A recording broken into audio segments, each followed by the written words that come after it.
Assalamualaikum warahmatullahi wabarakatuh.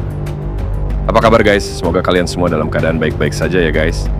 Di kesempatan kali ini kami akan menyajikan sebuah kisah yang sangat menarik.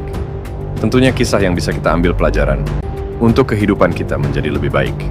Karomah Syekh Jumadil Kubro.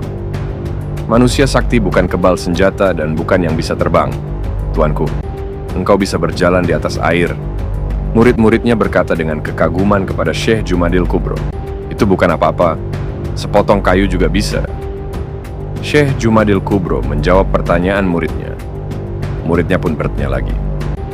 Tetapi engkau juga bisa terbang ke angkasa. Syekh Jumadil Kubro pun menjawab.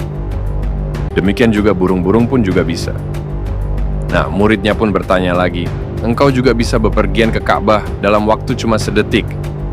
Syekh Jumadil Kubro menjawab lagi. Setiap jin yang kuat pun akan mampu pergi dari India ke Demavan dalam waktu sedetik.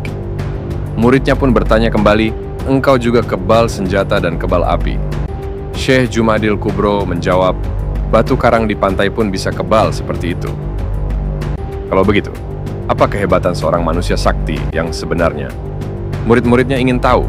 Syekh Jumadil Kubro tersenyum lalu menjawab, manusia sakti ialah mereka yang bisa menjaga hatinya agar tidak berpaling kepada sesuatu pun selain Allah. Hatinya selalu zikrullah dalam keadaan apapun, sehingga bisa bersabar ketika diuji, dan bisa bersyukur ketika diberi rizki. Dengan zikirnya, maka rasanya rata datar seperti air, sehingga tidak senang ketika dipuji, dan tidak sakit hati ketika dihina. Dengan zikrullah, maka ia bisa terbang hijrah dari kegelapan perbuatan dosa ke jalan ketakwaan penuh cahaya, dan kebal dari segala godaan setan. Maka istiqomah lebih hebat dari 1000 karomah. Di zaman Syekh Jumadil Kubro, beliau dijuluki Pandito Ratu karena mempunyai ilmu rahasia kaisaf laduni yang langsung dari Allah, seperti Nabi Khidir yang mengetahui hal gaib dan ilmu-ilmu rahasia yang tidak diketahui oleh umum.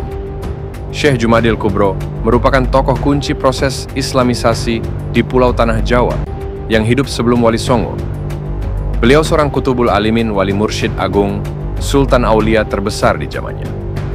Penyebar Islam pertama yang mampu menembus dinding kebesaran kerajaan Majapahit. Syekh Jumadil Kubro adalah cucu ke-18 Rasulullah Muhammad SAW dari garis Sayyidah Fatimah Az-Zahra. Demikian tadi guys sedikit kisah dan tanya jawab antara Syekh Jumadil Kubro dan murid-muridnya. Sekian dulu ya guys, semoga apa kami sajikan bisa bermanfaat dan bisa jadi pelajaran buat kita semua. Amin ya Rabbal Alamin. Jangan lupa like, komen, dan subscribe ya guys. Assalamualaikum warahmatullahi wabarakatuh.